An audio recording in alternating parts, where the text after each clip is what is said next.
Lecture audio du conte L'âne aux deux salades de Jacob et Wilhelm Grimm par Valérie Alain.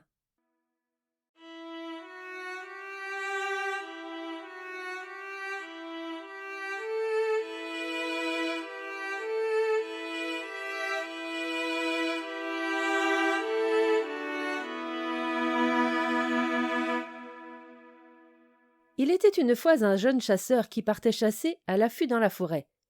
Il avait le cœur alerte et joyeux, et tandis qu'il marchait ainsi, en sifflant dans une feuille d'arbre, il rencontra une petite vieille très laide qui s'adressa à lui en ces termes. « Bien le bonjour, gentil chasseur, tu sembles joyeux et de bonne humeur, mais moi je souffre de la faim et de la soif. Fais-moi donc l'aumône. » Le chasseur eut pitié de la pauvre grand-mère. Il plongea la main dans sa poche et lui donna quelque chose, autant que ses biens le lui permettaient. Mais comme il s'apprêtait à poursuivre son chemin, la vieille femme le retint et lui dit « Écoute ce que je vais te dire, gentil chasseur. Pour te remercier de ton bon cœur, je vais te faire un cadeau. Continue de suivre ton chemin et, dans un moment, tu arriveras près d'un arbre sur lequel sont perchés 9 oiseaux, qui tiennent dans leurs griffes un manteau qu'ils se disputent. Mets ton fusil en joue et tire au beau milieu d'eux. Ils laisseront alors tomber le manteau, et l'un des oiseaux sera tué aussi, et tombera par terre. Ce manteau, emporte-le, car c'est un manteau magique. Si tu le poses sur tes épaules, il suffit que tu fasses le vœu de te trouver quelque part, et, en un clin d'œil, tu y seras. Quant à l'oiseau mort, prends son cœur, et avale-le, et tu trouveras alors tous les matins à ton réveil une pièce d'or sous ton oreiller.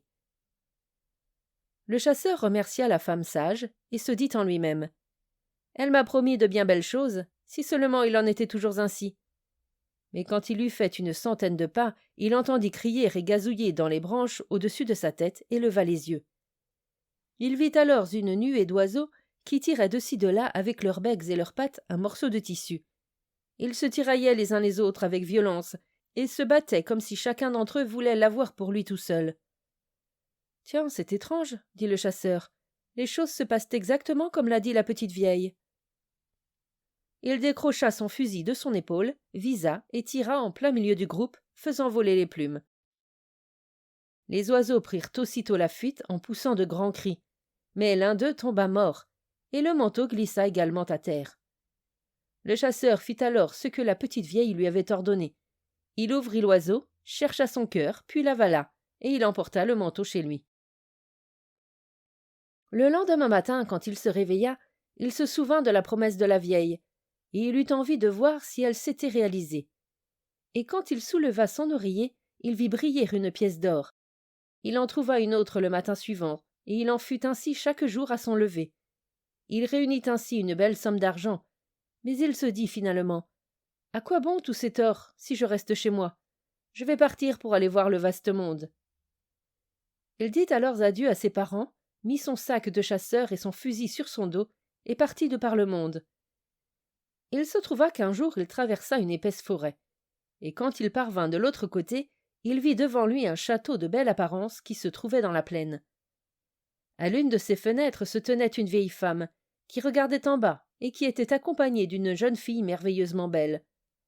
Or cette vieille femme était une sorcière, et elle dit à la jeune fille « L'homme qui sort là-bas de la forêt a un merveilleux trésor dans son corps.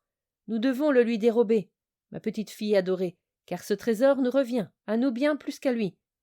Il a en lui un cœur d'oiseau, et c'est pourquoi elle trouve tous les matins une pièce d'or sous son oreiller. » La vieille femme lui raconta ce qu'il en était, et quel rôle elle devait jouer pour l'obtenir.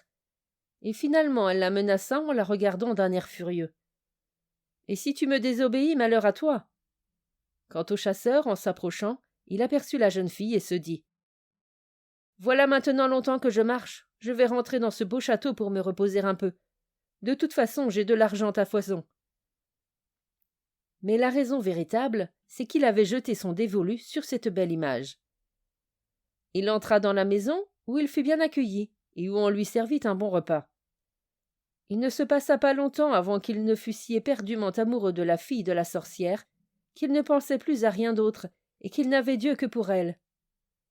Et quand elle désirait quelque chose, il le faisait volontiers. La vieille dit alors à sa fille « À présent, il nous faut le cœur de l'oiseau. Il ne se rendra pas compte qu'il ne l'a plus. » Elles préparèrent un breuvage, Et lorsqu'il fut prêt, la vieille le versa dans un gobelet et le donna à la jeune fille pour qu'elle le porte au chasseur. Celle-ci lui dit « Tiens, mon bien-aimé, bois à ma santé. » Le chasseur prit le gobelet, et dès qu'il eut avalé le breuvage, il vomit le cœur de l'oiseau. La jeune fille devait l'emporter sans qu'il s'en aperçoive, puis l'avaler elle-même, car la vieille voulait la voir. Dorénavant, le chasseur ne trouva plus de pièces d'or sous son oreiller, car elle était maintenant sous celui de la jeune fille, où la vieille venait la chercher tous les matins. Mais il était si entiché de la demoiselle qu'il ne pensait à rien d'autre qu'à passer son temps avec elle. La vieille sorcière dit alors « Nous avons le cœur de l'oiseau, mais nous devons aussi lui prendre son manteau magique. »« Laissons-le lui, car il a déjà perdu sa richesse, » dit la jeune fille. « Un manteau de ce genre est une chose merveilleuse qui se rencontre rarement dans le monde, » dit la vieille en colère. « Il me revient, et il faut absolument que je l'aie. » Elle donna des instructions à la jeune fille et lui dit que si elle lui désobéissait, elle aurait de sérieux ennuis. La jeune fille suivit donc les ordres de la vieille. Elle s'installa un jour à la fenêtre et se mit à regarder au loin, comme si elle était très triste. Le chasseur lui demanda « Pourquoi es-tu si triste ?»« Ah, mon trésor, lui répondit-elle. Là-bas en face se dresse la montagne de grenat, où poussent ces pierres magnifiques. J'en éprouve une telle envie que je suis toute triste quand j'y pense. Mais qui pourrait aller les chercher? Seuls les oiseaux qui volent peuvent s'y rendre. Mais pour un homme, c'est une chose impossible. Si tu n'as pas d'autre raison de te plaindre, je vais bientôt chasser ce chagrin de ton cœur, lui répondit le chasseur. Sur ces mots, il la prit sous son manteau et fit le vœu d'être transporté en face, sur la montagne de grenat, et en un clin d'œil, ils furent là-bas tous les deux. Les pierres somptueuses étincelaient de tous côtés et leur réjouissaient les yeux, et les deux jeunes gens ramassèrent les plus belles et les plus précieuses qu'ils purent trouver. Mais, grâce à ses pouvoirs magiques, la vieille avait fait en sorte que les paupières du chasseur deviennent lourdes. Il dit alors à la jeune fille « Asseyons-nous un peu pour nous reposer, je suis si fatigué que je ne tiens plus debout. » Ils s'assirent donc, le chasseur posa sa tête sur les genoux de la jeune fille et s'endormit. Lorsqu'il fut endormi, elle lui décrocha le manteau de son épaule, le mit elle-même, ramassa les grenats et les pierres, et fit le vœu d'être transportée chez elle avec son trésor. Quand le chasseur eut dormi son content et qu'il se réveilla, il vit que sa bien-aimée l'avait trompé, et qu'elle l'avait abandonné seule sur la montagne désolée. « Oh, comme l'infidélité est grande en ce monde !» s'écria-t-il. Il resta là, en proie au chagrin et aux soucis, et ne sachant que faire. Or, cette montagne appartenait à des géants sauvages et monstrueux, qui y avaient élu domicile. Le chasseur n'était pas là depuis longtemps qu'il en aperçut 3 qui venaient dans sa direction. Il s'allongea alors sur le sol, faisant semblant d'être profondément endormi. Les géants arrivèrent à sa hauteur, et le premier le poussa du pied en disant « Qu'est-ce donc que ce vermisseau qui est étendu là, à regarder à l'intérieur de la montagne ?»« Écrase-le, dit le deuxième. Mais le troisième dit, d'un air méprisant « Il ne manquerait plus qu'on se donne du mal pour cela. Épargnez-le. Il ne peut pas rester ici, et s'il monte plus haut, jusqu'au sommet, les nuages l'emporteront. » Sur ces mots, ils repartirent.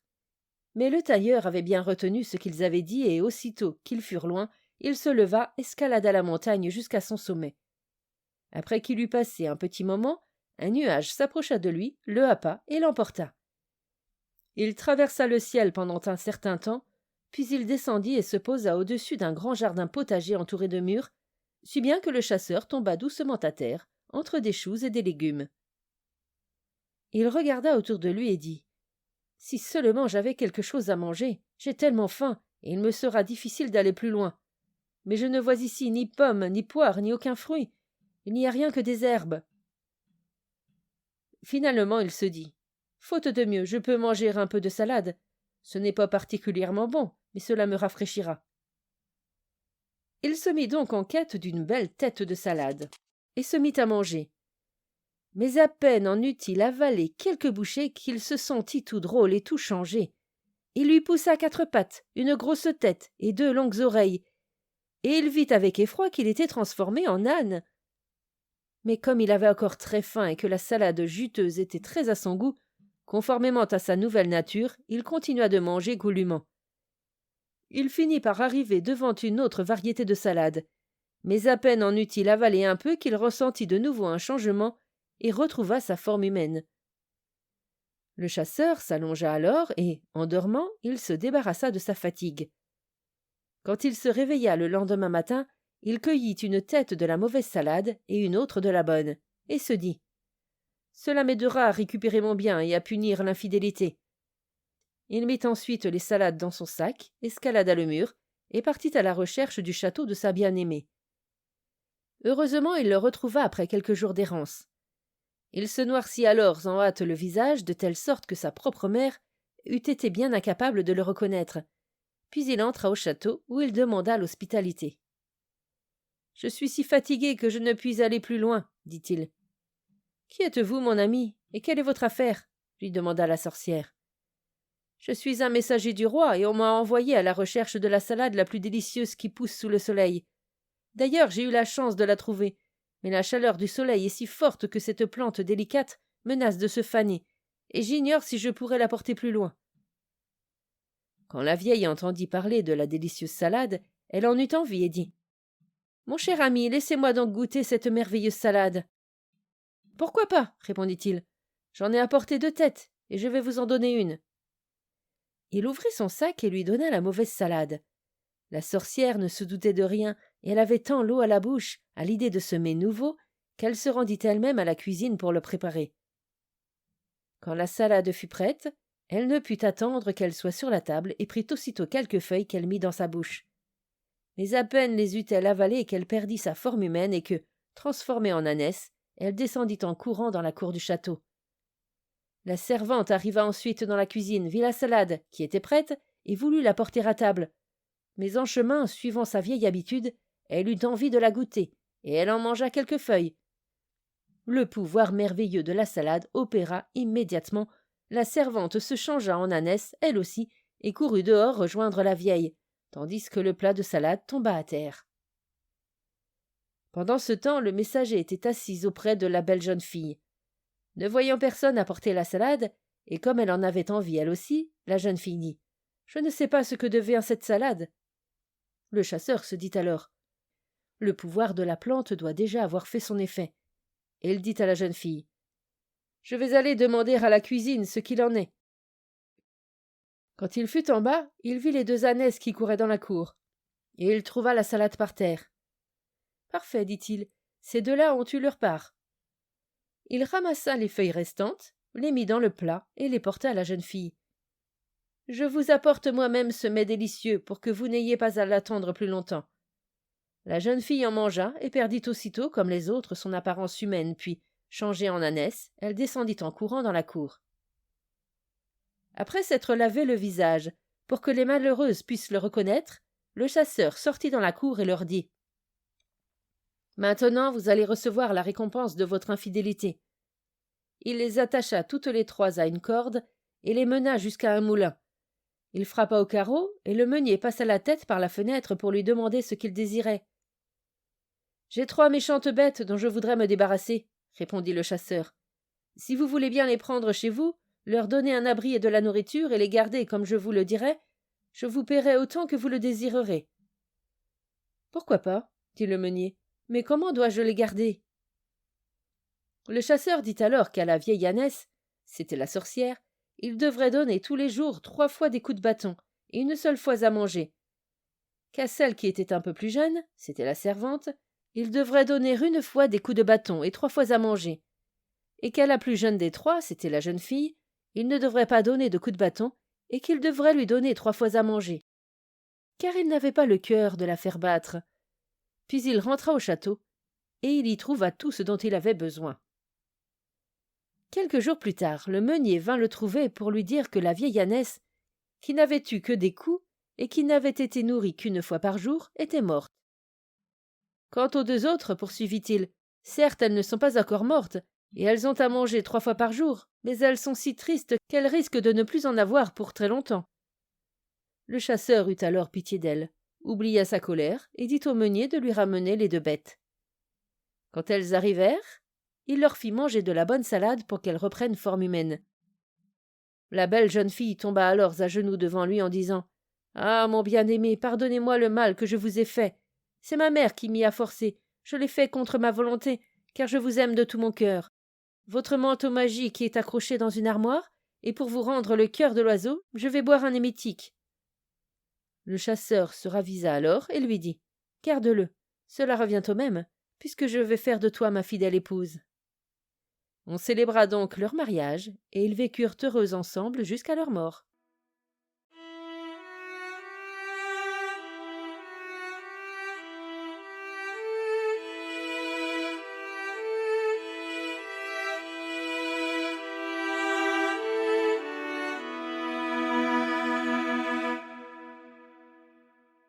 Fin de la lecture du conte L'âne aux deux salades. Merci de votre écoute, je vous rends vos oreilles, cœur avec les doigts.